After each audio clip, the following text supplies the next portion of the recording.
ಇವರೆಲ್ಲ ಯಾರಪ್ಪ ಅಂತ ಯೋಚನೆ ಮಾಡ್ತಾ ಇದ್ದೀರಾ? ಇವ್ರು ಯಾರು ಏನು ಗೊತ್ತಿಲ್ಲ. ನಾವೊಂದು ಗುಂಪು ಕಟ್ಕೊಂಡು ಸೀದಾ ಮಂಡ್ಯಕ್ಕೆ ಹೋದ್ವಿ. ಮಂಡ್ಯಕ್ಕೆ ಯಾಕೆ ಹೋದ್ವಿ ಅಂದರೆ ಮಂಡ್ಯದಲ್ಲಿ ಒಂದು ಕಾರ್ಯ ಇತ್ತು, ಅದಕ್ಕೆ ಹೋದ್ವಿ. ಮಂಡ್ಯದಲ್ಲಿ ಕಾರ್ಯ ಎಲ್ಲ ಮುಗಿಸ್ಕೊಂಡು ಉಂಡು ಹೋದ ಕೊಂಡು ಹೋದ ಅನ್ನೋ ಹಾಗೆ 5 ಕವರ್ ಇಟ್ಕೊಂಡು ಬಂದ್ವಿ.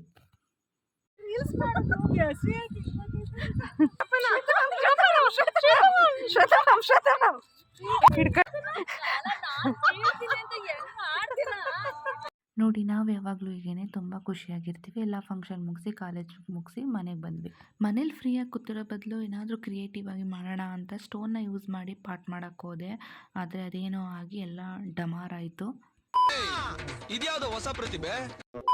ಪ್ರತಿಭೆನೂ ಇಲ್ಲ ಏನೂ ಇಲ್ಲ ಅಂತ ಜಾಮೂನ್ ತಿನ್ಕೊಂಡು ಬಿಸಿ ಬಿಸಿ ವಡೆ ತಿನ್ಕೊಂಡು ಒಂದು ಪಾರ್ಸಲ್ ಇತ್ತು ಕಲೆಕ್ಟ್ ಮಾಡ್ಕೊಂಡು ಬರೋಣ ಅಂತ ಸೀದಾ ಮಂಡ್ಯ ಕಡೆ ಹೊರಟ್ವಿ.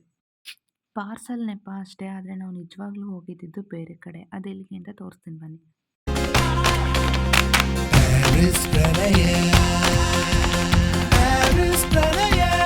ನಿಜವಾದ ಪ್ಯಾರಿಸ್ಗೆ ಹೋಗೋದಕ್ಕಾಗದೇ ಇದ್ರೂ ಮಂಡ್ಯದಲ್ಲಿರೋ ಪ್ಯಾರಿಸ್ ರೆಸ್ಟೋರೆಂಟ್ಗೆ ಬರ್ಬೋದು.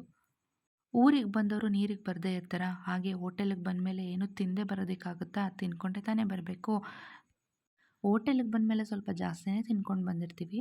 ಎಲ್ಲ ತಿಂದು ಮುಗಿಸಿ ಎಲ್ಲ ಆದಮೇಲೆ ಬಂದಿರೋ ಕೆಲಸ ಮಾಡೋಣ ಅಂತ ಸೀದಾ ನಾವು ಹೋಗಿದ್ದು ಕೊರಿಯರ್ ಆಫೀಸ್ಗೆ. ಅಲ್ಲಿ ಕೊರಿಯರ್ ಕಲೆಕ್ಟ್ ಮಾಡಿಕೊಂಡು ಅಲ್ಲಿಂದ ಸೀದಾ ನಾವು ಬಸ್ ಸ್ಟ್ಯಾಂಡಿಗೆ ಬಂದ್ವಿ. ಬಸ್ ಸ್ಟ್ಯಾಂಡ್ ಹತ್ರ ಸ್ವಲ್ಪ ಕೆಲಸ ಇತ್ತು ಅಂತ ಬಸ್ ಸ್ಟ್ಯಾಂಡಲ್ಲಿ ಬಂದು ಕೆಲಸ ಎಲ್ಲ ಮುಗಿಸ್ಕೊಂಡು ಸೀದಾ ಊರಿಗೆ ಹೊರಟ್ವಿ.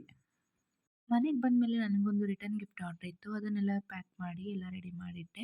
ಎಲ್ಲ ರೆಡಿ ಮಾಡಿ ಮುಗಿಸೋಷ್ಟರಲ್ಲಿ ನೈಟ್ 9 ಗಂಟೆ ಆಯಿತು. ಎಲ್ಲ ಕೆಲಸನೂ ಮುಗಿಸಿ ರೆಸ್ಟ್ ಮಾಡಿದೆ. ಇಷ್ಟೇ ಇವತ್ತಿನ ವ್ಲಾಗು.